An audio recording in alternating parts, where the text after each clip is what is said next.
पहले तो मैं आप सबको एक क्लियर बात बताना चाहता हूं कि जो अशोक चक्र है वो एक नेशनल एम्बलम है और ये सिर्फ स्टोन और पेपर की बात नहीं है, ये इस मुल्क की यूनिटी, इंटेग्रिटी का एक नमूना है। और हर एक citizen regardless of his religion, regardless of his background इस चीज़ को रिस्पेक्ट करता है, उसमें कोई दो राय नहीं है। और हमारी जो पार्टी है वो फर्म है इसके कि जो हमारा अशोक चक्र, जो हमारा इस मुल्क का एम्बलम है, उसकी इज़्ज़त बराबर करनी है। लेकिन उसके साथ साथ एक बहुत इम्पॉर्टेंट बात है कि अगर कोई भी उस एम्बलम को मिसयूज़ करेगा या उसको किसी वहाँ जगह लगाएगा जहाँ नहीं लगाना चाहिए, उसके खिलाफ एक्शन होनी चाहिए। इसके साथ एक बहुत अहम बात है कि जो कल दरगाह शरीफ आस्थान में हुआ, हम उसको कंडम करते हैं, क्योंकि वायलेंस नेशनल कॉन्फ्रेंस ने आज तक न माना है ना उसको कभी सपोर्ट किया है। इसका तरीका बेहतर हो सकता था, बेहतर तरीके से उसको हैंडल किया जा सकता था, लेकिन नहीं किया गया क्योंकि इसमें रिलीजियस सेंटिमेंट जो हैं उसमें वो हर्ट हुए हैं। उसी के बरक्स कुछ ऐसी चीज़ें हुई जो नहीं होनी चाहिए, वो अफसोस है। लेकिन उसके बदले उनके ऊपर FIR और PSA की धमकी देना मुझे लगता है वो बहुत सरासर गलत है और हम उसको सरासर कंडेम करते हैं। सुनना चाहूँगा कि इस मुल्क में और इस रियासत में जब भी आपने देखा होगा कि यहाँ जब भी फाउंडेशन स्टोन्स लगे हैं, किसी भी जाए, चाहे वो इस मुल्क के टॉप लीडर हो या इस रियासत के टॉप लीडर्स हो, कभी भी उनने फाउंडेशन स्टोन पे नेशनल एम्बलम का यूज़ नहीं किया है। तो क्या हमारी जो ये VC साहिबा है, क्या ये उन सब से ऊपर है? क्या ये उन सब से ऊपर है? क्या इस कॉन्स्टिट्यूशन से ऊपर है? तो मुझे लगता है कि या तो ये पुअर जजमेंट था और ये एक वायलेशन ऑफ लॉ है। तो इस पार्टी की और हम MLAs का डिमांड है कि उसका इमीडिएट डिसमिसल होना चाहिए ऑफिस से।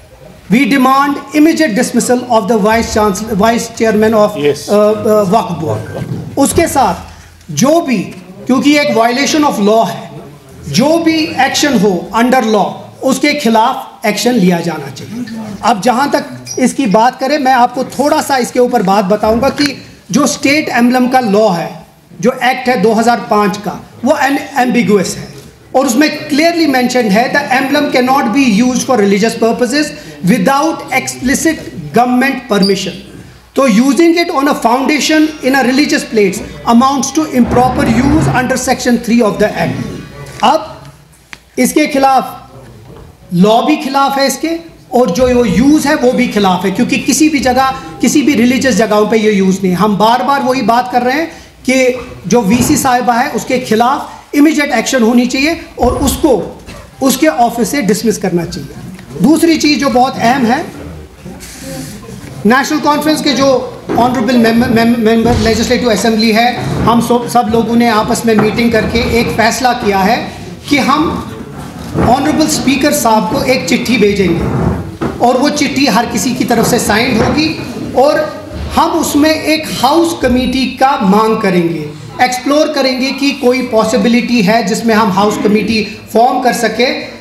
जो भी बंगलिंग वक्फ बोर्ड में 2019 के बाद हुई है, वो चाहे हजरत बल में हो, एम्बेसमेंट में हो, हजरत बल में टेंडरिंग प्रोसेस में, क्योंकि बहुत सारे लोग ये कहते हैं कि टेंडरिंग प्रोसेस बाज़ाब्ता किसी के लॉ के हिसाब से नहीं हुई, दिया गया है, ऑनलाइन नहीं हुआ। और दूसरा, अलॉटमेंट ऑफ कॉन्ट्रैक्ट जो हुआ वो किसी से पूछ के नहीं हुआ, खुद ही जिसकी पसंद थी उसको दे दिया।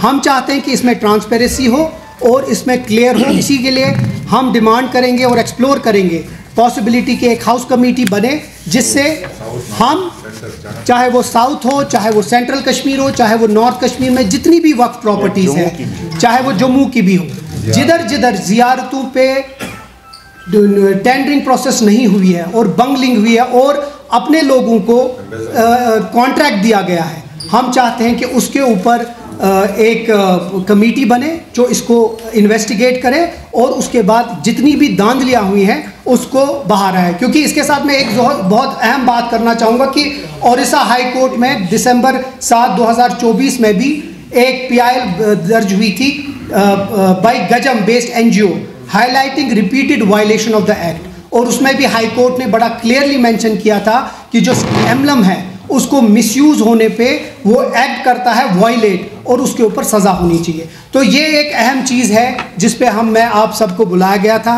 हम समझते हैं कि जो कल हुआ वो अफसोसनाक है, लेकिन उसका जो रिज़ल्ट था वो अफसोसनाक है, क्योंकि अगर आपको याद होगा कि शेर कश्मीर साहब की वक्त से जब भी हज़रत बल दरगाह में जब भी काम हुआ, आज तक कभी भी उधर कोई भी फाउंडेशन स्टोन, चाहे वो फारूक अब्दुल्ला साहब हो, चाहे वो मुफ्ती मोहम्मद सईद साहब हो, चाहे वो महबूबा मुफ्ती साहिबा हो, चाहे वो उमर अब्दुल्ला साहब हो, कभी भी दरगाह आस्थान पे या किसी भी आस्थान पे फाउंडेशन स्टोन नहीं लगी। तो ये किस मकसद से किया गया? क्या जानबूझ के ये किसी तरीके से रिलीजियस सेंटिमेंट्स को हर्ट करने के तरीके से हुआ?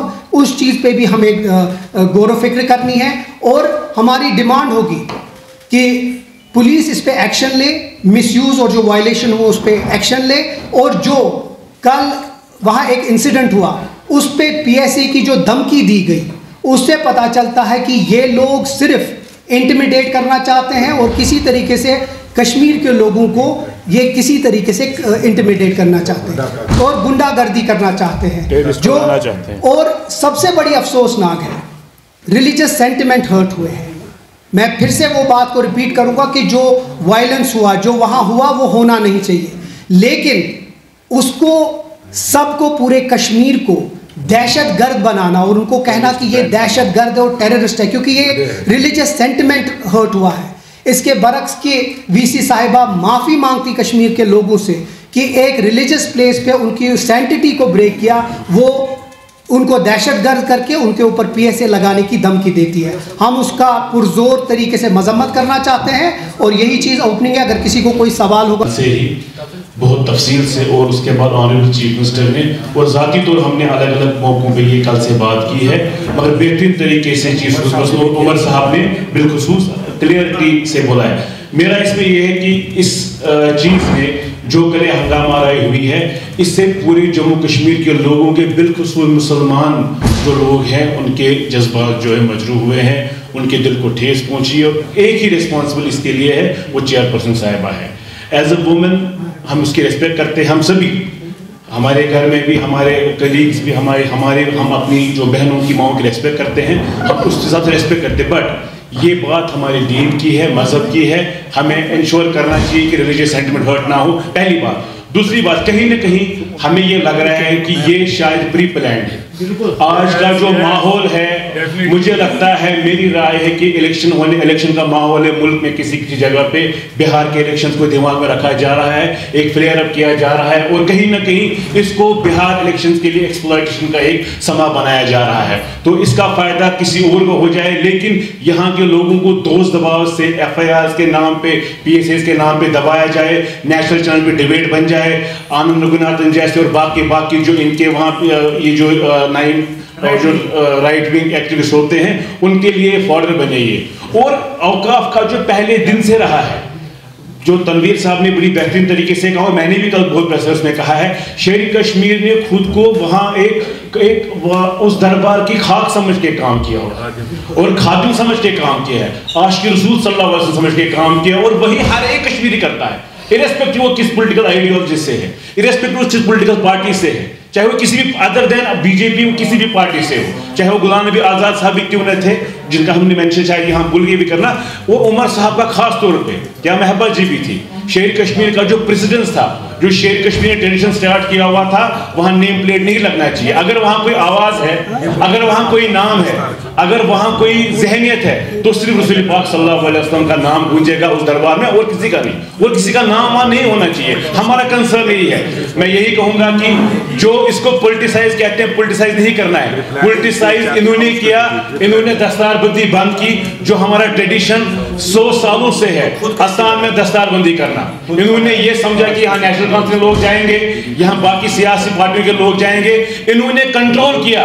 बीजेपी ने अपनी चेयरपर्सन साहिबा के थ्रू कंट्रोल किया यहाँ के रिलीजियस इंस्टीट्यूशंस को, चाहे वो जितनी दरगाहें की, ये बहुत बड़ी बात है, ये समझने की बात है। ये छोटी मोटी बात नहीं है। तो क्या मसला है, क्या प्रॉब्लम है आपको? आपने वक्फ का चेयरपर्सन किसी और को बनाया हुआ है, जबकि यह इलेक्टेड गवर्नमेंट है। Let honourable chief minister decide वक्फ का चेयरपर्सन कौन होना चाहिए। Let elected government decide, let cabinet decide chairperson कौन होना चाहिए, सो दैट वो यहाँ के लोगों के उमंगों के हिसाब से काम करे। चाहे दस्तरबंदी करनी है नहीं करनी है, यहाँ के नुमाइंदे डिसाइड करेंगे। तो मैं अपने चीफ मिनिस्टर को भी अलाउ नहीं किया गया। देखिए चीफ मिनिस्टर, मैं आखिर में कहूंगा क्योंकि तनवीर साहब ने कंक्लूड करना होगा, चीफ मिनिस्टर बहुत विजडमफुल आदमी है। हमने उनको कहा था अंदर जाएंगे, लेकिन चीफ मिनिस्टर ने काफी इंसिस्ट किया कि नहीं, अभी यहाँ काम चल रहा है। वो डिसेंट आदमी। और सबसे बड़ी बात आखिर में ये कहना चाहूंगा, दरगाह हजरत बल के बारे में पूरे आलम को, पूरे मुसलमान को, पूरे जम्मू कश्मीर के मुसलमानों को, बिलखसूस नेशनल कॉन्फ्रेंस के बानी शेर कश्मीर ने हमने जाने दिए इसके लिए, हमने एजुकेशन लड़ी है इसके लिए जब मोए मुकद्दस चोरी हो गया था। तो इसके लिए मैं यही कहूंगा कि सियासी तमाशा बंद होना चाहिए, माफी मांगी जानी चाहिए, जिसे भी गलतियों की माफी मांगी जानी चाहिए। सियासत का अखाड़ा बहुत मिलेगा, सियासत के लिए हम तैयार हैं। शुक्रिया।